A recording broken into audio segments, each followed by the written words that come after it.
The lobby smelled like money and marble polish. A man in a worn navy cap stepped through the glass doors of the four-star Grand Leon Hotel. His jeans were faded, his polo slightly wrinkled. Nothing about him screamed wealth, except the stillness in his eyes. He walked with purpose, but slow, taking in everything: the glittering chandeliers, the hum of polite indifference, the sharp echo of heels behind marble pillars. A few guests looked at him, then looked away, the kind of glance reserved for people who didn't look like they belonged. At the far end of the room, a girl in a torn gray hoodie scrubbed at a table with a napkin. Not a uniform, not a staff badge, just desperation. No one noticed her except him. He paused, watched, listened. Something about the way she whispered thank you to an empty table stopped him cold. The Grand Leon wasn't a hotel. It was a kingdom. Every sound was measured. The hiss of espresso machines behind polished counters, the whisper of conversation over crystal glasses, the practiced laughter of waiters trained to flatter. Everything gleamed, except the people who cleaned it. That morning, the lobby cafe was half full. Businessmen in press suits tapped on laptops. Tourists sipped overpriced cappuccinos, and the staff moved with quiet precision, pretending the world outside didn't exist. Then there was her, the girl with tangled hair and dote-smudged cheeks. She hovered near a corner table, eyes darting between the guests and the buffet trays like someone afraid to be seen and too hungry to leave. The manager saw her too. Mr. Lyle, sharp shoot, sharp tone, sharp eyes. The kind of man who smiled only when someone else was losing. He strode over, his clipboard held like a weapon. "Hey!" His voice sliced through the calm. "This area is for paying customers." The girl froze. I was just cleaning up. Someone left." "Don't play smart," he barked. "You think wiping tables gets you a meal?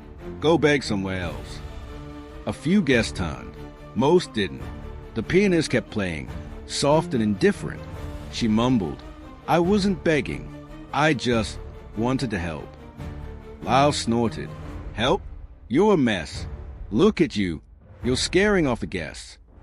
The man in the navy cap was sitting just a few tables away, his coffee untouched. He didn't move, didn't speak, but his gaze fixed on the scene like a camera lens tightening. The girl stepped back, clutching a napkin in her fist. Her stomach growled audibly. Someone laughed from the bar. She looked down, humiliated. "Please," she whispered, "just one plate. I can work." "You want to work?" Lyle said, leaning close. "Try a shower first, then maybe a resume." Her eyes glistened, but she didn't cry. Not yet. She picked up her rag, ready to leave, when a voice, calm, low, steady, cut through the marble air. "Let her eat." Lyle toned. The man in the navy cap looked up from his seat, his tone even, almost gentle. "I'll pay for it," he said. The manager squinted, unimpressed. "Sir, this isn't a charity. You can't just—" "I said I'll pay." The man slid a folded bill across the table without breaking eye contact. "Now, please, get her something warm."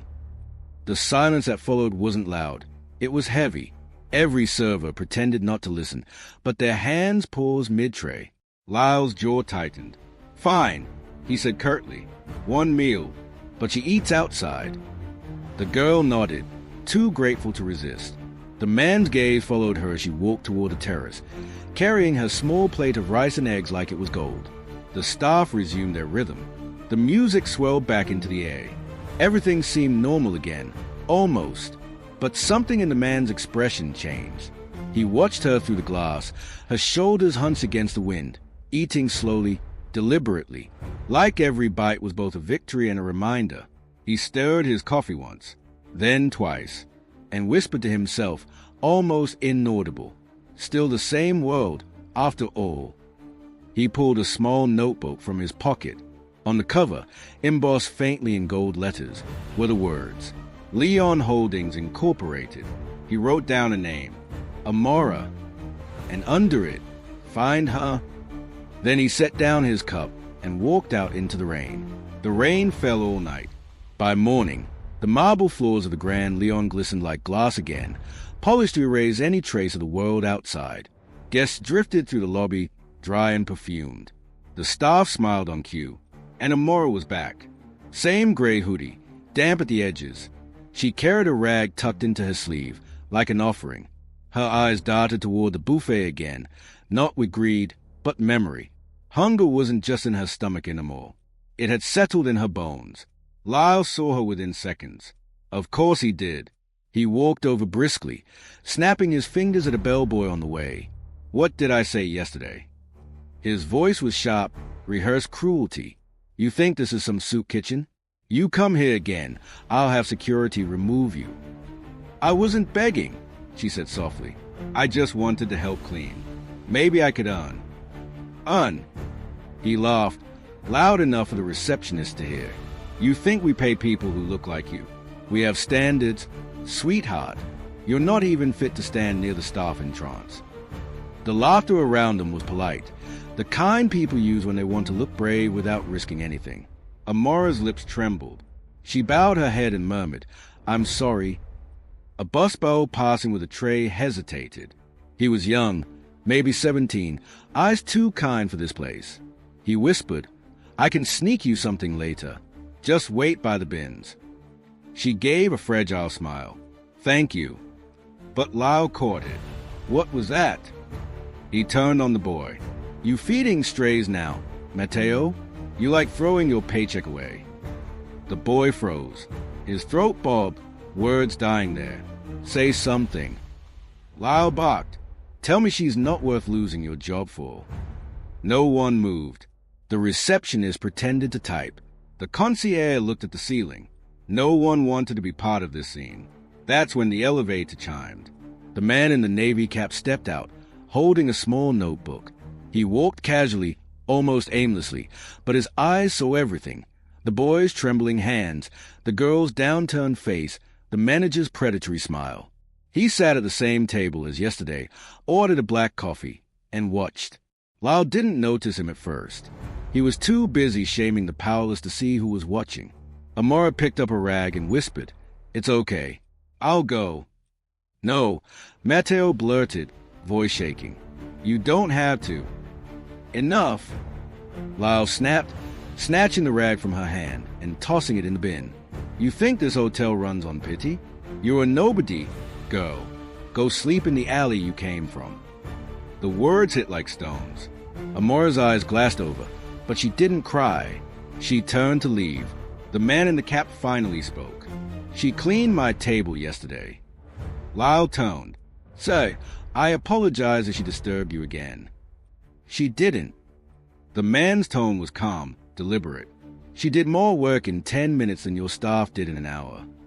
Lyle blinked, thrown off. "Excuse me." The man gestured toward the crumbs still on a nearby table. "See that? That's from your guests. You walked past it 3 times. Murmurs spread among the guests. Someone whispered, "He's right."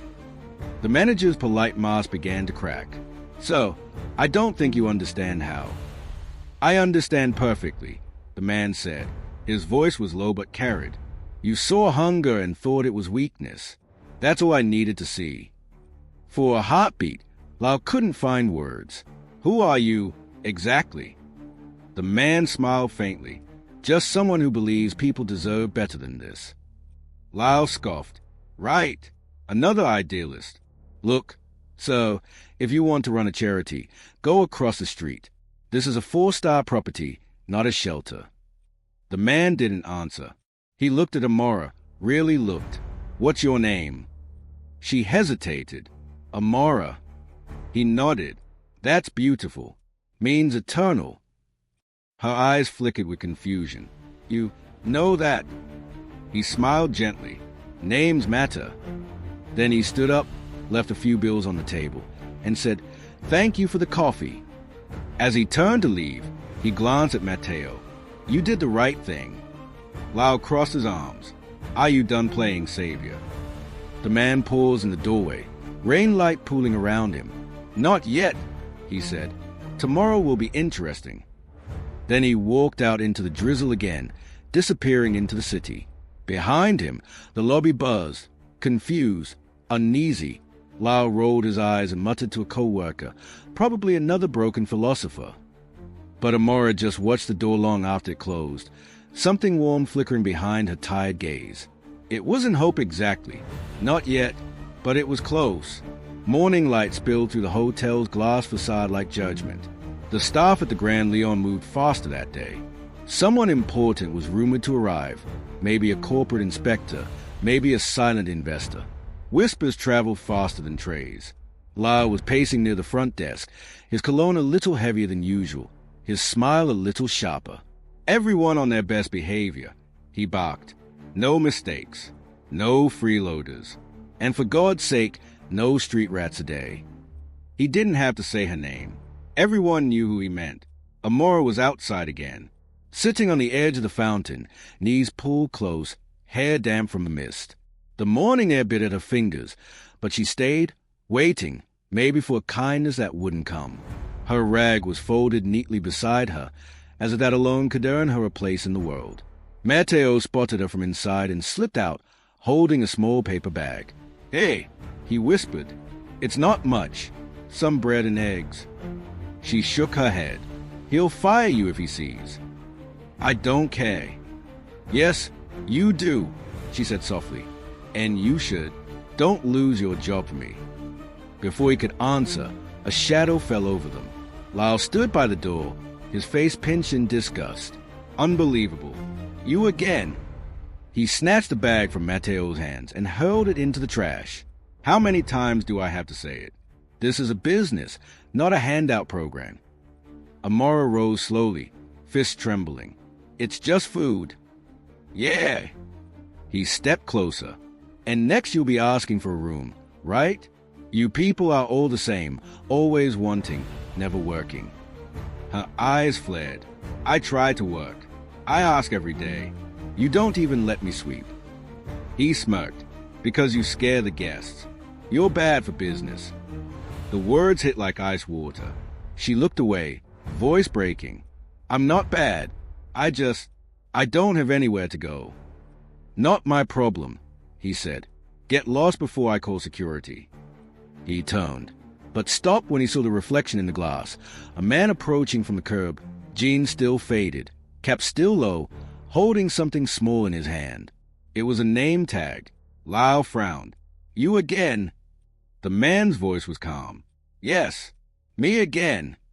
He stepped inside, his gaze sweeping across the lobby. The staff frozen, the guests whispering, the injustice still hanging in the air like smoke. He placed the name tag on the counter. "Someone dropped this yesterday," he said quietly. "Found it near the terrace." Amora blinked. Her breath caught when she saw the little plastic tag. Amora scrawled in marker, cracked at the edges. She had made it herself weeks ago, hoping for a job. Lyle scoffed. "Cute. What, are you collecting souvenirs now?" The man smiled faintly. "You could say that." He took off his cap. The room shifted. Underneath, his hair was neatly combed, his face clean-shaven, sharp, professional. Familiar, somehow. The concierge gasped softly. Lyle squinted. "Wait, I know you. You're..." The man extended a hand calmly. "Daniel Reed, CEO of Leon Holdings." The room fell silent. Even the pianist stopped mid-note. Lyle's color drained. Leon Holdings, as in the parent company of this hotel, Daniel finished. "Yes, I own it." For a moment, no one breathed. Daniel placed the name tag gently on the marble counter. "This belongs to her. The only person in this room who's shown what real work looks like." He turned to Amora, voice softening. "You tried to help, even when no one helped you. You cleaned what wasn't yours to clean. That's dignity, something this place has forgotten." Lyle's lips parted, searching for a lifeline. "So, I didn't know. She was." "You didn't need to know who she was," Daniel said, cutting him off. "You just needed to know who you were." A hush spread through the staff like a current. Even the guests stayed, shame creeping into their faces. Daniel reached for his phone, typing something. The words appeared on the screen before he hit send. "Proceed." Outside, 2 black cars rolled to a stop. Men in suits stepped out, quiet, efficient, eyes forward. They entered the lobby, each carrying files and tablets. Lyle stumbled back. W, what's happening? Daniel looked at him, tone still even. An internal audit. Effective immediately. The manager's clipboard slipped from his hand. Daniel turned to the staff. If anyone has been mistreated, underpaid, or silenced, today is your day to speak. No one moved. Then Matteo stepped forward, trembling. Sir, he makes us clock out early and finish the shifts unpaid. Another voice joined. He takes tips. Says it's service fees. One by one, the truths began to spill, hesitant at first, then free. The lies that had been buried under uniforms and fear finally came alive in the open air. Lyle backed toward the exit, face pale. You can't do this. Daniel's voice was calm, final. I already did. He nodded to one of the officials, who handed Lyle a sealed envelope. Effective immediately, Daniel said, you're relieved of duty. Lyle tore open the envelope, eyes darting. Termination? You can't. Daniel's gaze didn't waver. I can, and I did. For that reason. Lyle looked around for sympathy, but found none. The concierge looked away. The barista stared at her shoes. Even the guests who'd laughed yesterday wouldn't meet his eyes. Daniel turned back to Amora. You said you wanted to work. She nodded, stunned. Yes, so. He smiled. Then let's start there. He handed her the name tag, cleaned, polished, the crack sealed with clear tape. Welcome to the Grand Leon, Amora. Her eyes filled, voice trembling. I don't know what to say. He met her gaze. You don't have to say anything. You already spoke, when no one else did. And behind him, the city lights reflected off the marble, turning the once cold lobby into something warmer. Something new. The hotel lobby had never been this quiet. The espresso machine hissed once, then fell still. Even the marble seemed to hold its breath. Lyle stood frozen beside the front desk, envelope trembling in his hand. Around him, the staff shifted in uneasy silence, all eyes fixed on the man who had entered as a nobody and now stood revealed as the owner of everything around them. Daniel Reed adjusted his cap, no longer a disguise, but a symbol, and turned to the staff. I came here yesterday as a guest, he said, voice calm but edged with something deeper. No entourage, no reservations, just a man in jeans looking for a cup of coffee. He paused, gaze steady. And I was ignored by half your staff, overcharged by one, and lectured by a manager who thought status was the same as worth. Lyle swallowed hard. Sir, Daniel raised a hand, silencing him. Then I saw something you didn't. A girl, cold, hungry, invisible, cleaning up after your guests just for a chance to eat. And instead of compassion, you gave her contempt. He toned, looking at each employee in turn. You all watched. Some pretended not to, but one of you, Matteo, tried to help. Matteo blinked, stunned. Sir, I didn't do much. You did enough, Daniel said. Kindness isn't measured in scale. It's measured in courage.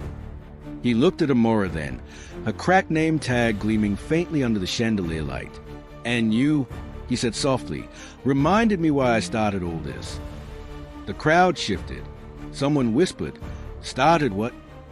Daniel exhaled, gaze sweeping across the room. 20 years ago, I was that kid, homeless, broke, sleeping behind a diner that threw away more food than it sold. One night, a waitress left a plate by the door with a note. Come inside next time. He smiled faintly. That note changed everything. Amora's eyes filled. The staff listened, the facade of luxury peeling away to reveal something human beneath it. I built Leon Holdings to create jobs for people like that woman, Daniel continued. But somewhere along the way, I forgot to check whether our walls were keeping people safe, or shutting them out. He pulled out his phone again.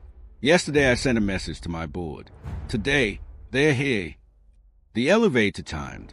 2 women and a man in tailored suits stepped out, carrying folders marked Compliance Review, Grand Leon Hotel. Daniel nodded to them. This branch will be restructured. Every unethical practice ends today. Anyone who treats others with decency stays. Anyone who abuses power goes. Lyle's voice cracked.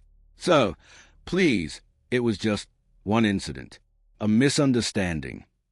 Daniel turned slowly, his tone colder now. A misunderstanding ends when you say, "I'm sorry." You never did. Lyle's face went slack. You can't ruin me over one girl. Daniel's reply was steady, surgical. No, you ruined yourself over your reflection of her.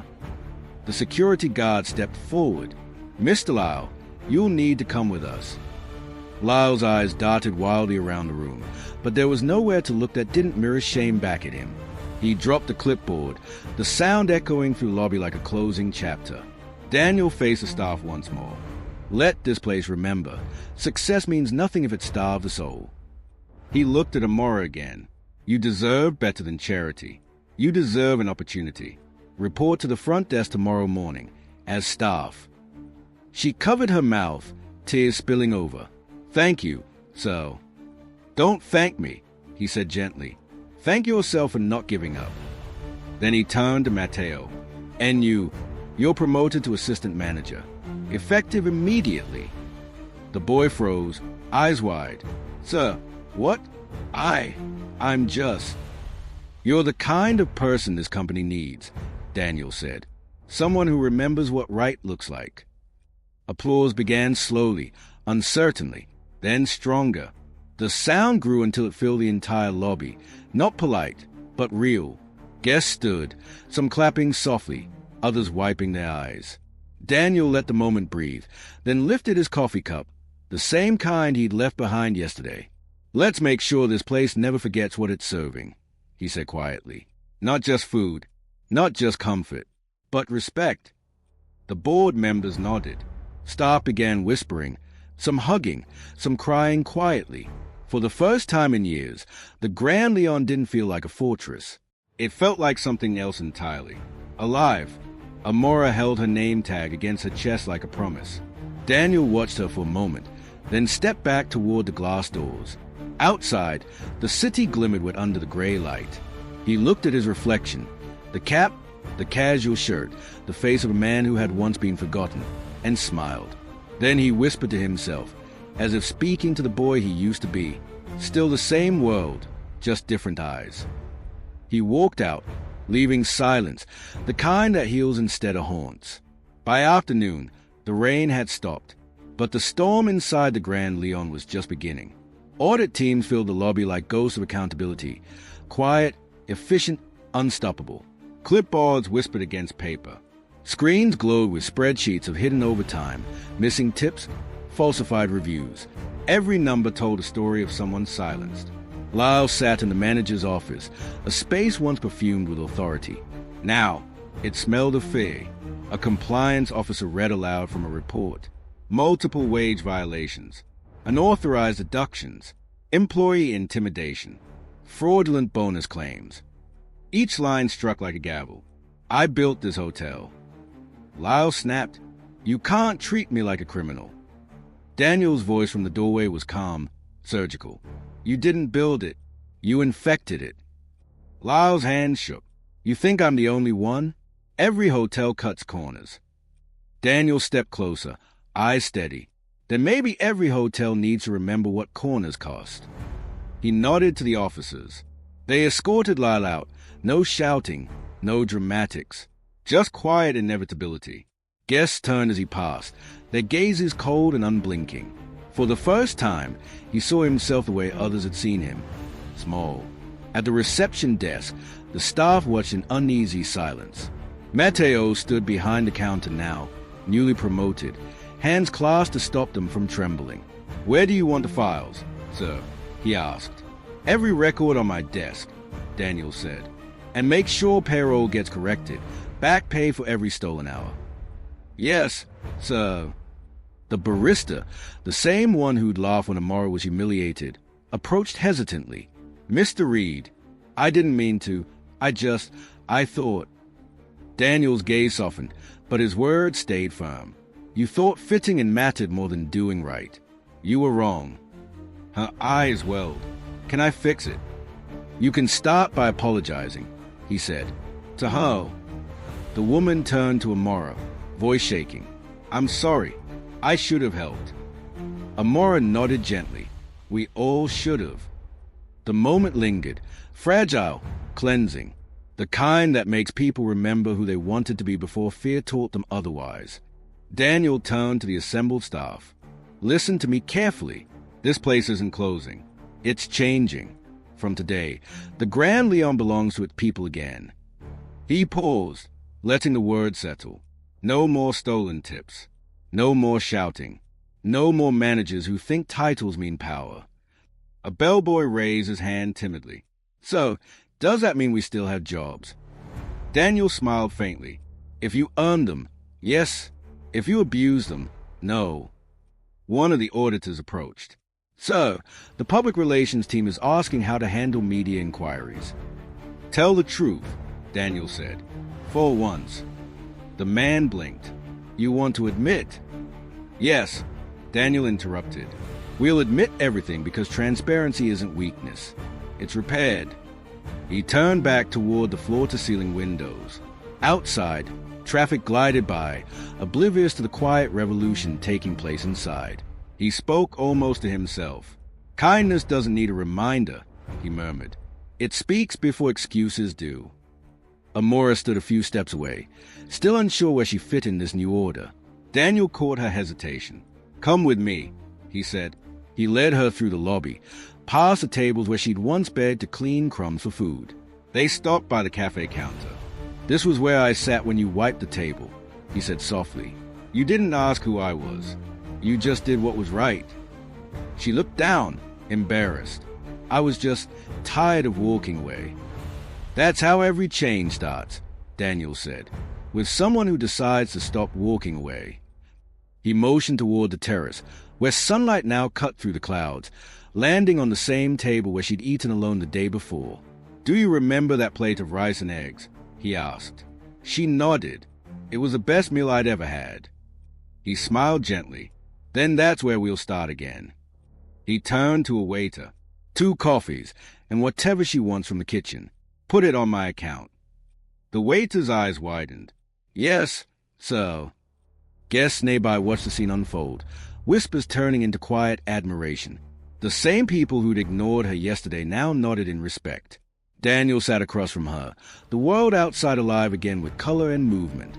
Tomorrow, he said, we'll hold a meeting. I want your ideas. My ideas, she echoed. Who better to rebuild this place than someone who knows what it's like to be locked out of it? Her lip trembled. You really mean that? More than you know. He looked around the lobby, at the staff now talking softly instead of shouting, at the guests watching with new eyes, at the sunlight creeping across marble that used to feel cold. This is what well should look like, he said. It should make people better, not smaller. Across the room, a compliance officer approached. Mr. Reed, we compiled the full report. Lyle may face criminal charges.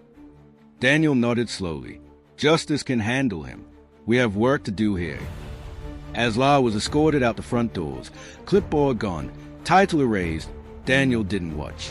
He'd already seen enough of the man's story. What mattered now was who stayed behind. He looked back at Amora. Starting tomorrow, you'll have a uniform, a paycheck, and a choice. Whether you stay here or not, know this, you are never invisible. Tears shimmered in her eyes. No one's ever said that to me before. Then we're already succeeding, he said quietly. Outside, thunder rolled again, distant, cleansing. The kind that reminds the earth how to breathe after too long holding its breath. The Grand Leon Hotel wasn't perfect. Not yet, but it was finally honest. The next morning, sunlight broke through the tall glass windows of the hotel lobby, a light softer, cleaner, as if the place itself was breathing again. The tables were polished. The air smelled not of fear or bleach, but of coffee and fresh muffins. Ava stood near the counter, not in rags this time. She wore a press uniform, her name tag returned, polished to a quiet shine. Her eyes still carried the ache of everything that had happened. But now, they also carried something else. Hope. Daniel walked beside the new general manager, a calm woman from the corporate office. The toxic crew was gone. The kitchen team was replaced. The cruel manager had been escorted out quietly that morning, head down, saying nothing. Every guest matters, the woman said softly to the staff. but so does every person who serves them. Daniel watched Ava from a distance. She was laughing, real laughter, light and unguarded. When a guest dropped a napkin, she bent to pick it up, and another employee hurried over to help. No one barked. No one sneered. In the kitchen, the young bellboy from the night before was being trained properly. No shouting. No slaps on the wrist. Just guidance. The hotel had changed. Not in marble or chandeliers. Those had always been there, but in spirit. Later, Daniel approached Ava as she cleaned the counter. "You kept this place alive when they tried to crush it," he said quietly. She smiled. "I just didn't want to disappear." He nodded, sliding a folded paper across the counter. It was a letter, an official employment offer. Full-time. It read, "Housing provided." Tears welled in her eyes. "Why me?" "Because you remembered kindness," Daniel replied. "And that's what this place forgot." As he turned to leave, the staff gathered near the front, watching him with quiet gratitude. The new hotel name was being unveiled on the screen behind the counter. The Haven, where everyone belongs. And for the first time in a long while, it felt true. The music swelled. The light warmed. The story wasn't about a hotel in the mall. It was about home.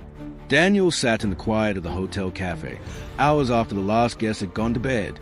The city hummed faintly outside, car lights gliding over wet asphalt, the sound of rain soft as memory.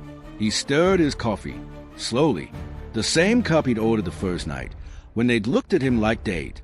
Now, the same hands that had pushed him away were learning to serve with dignity. He looked around, at the polished counters, the faint laughter drifting from the kitchen, the new kindness breathing through the walls, and smiled. He reached into his pocket, pulling out something small, Ava's old name tag, the one she'd worn when they first met. He turned it over in his palm, the edges worn smooth. "Funny," he whispered. "It was never about saving a business. It was about remembering what it means to see people." He left the tag on the table beside his cup, a symbol, a promise. When the cleaning crew came in the next morning, they found it there next to a handwritten note. "Compassion is the most expensive service we offer, and the only one that never runs out." The staff kept the tag in a small glass frame by the front desk. Guests would ask what it meant, and they'd tell them about a man who came in looking like no one and reminded them what everyone was worth. Daniel walked out into the sunrise, pulling his cap low. Somewhere behind him, the sign glowed softly, "The Haven, where everyone belongs." He paused, looked back once, and smiled. "When you see wrong," he murmured, "do you stay quiet, or do you stand up?" Then he disappeared into the dawn.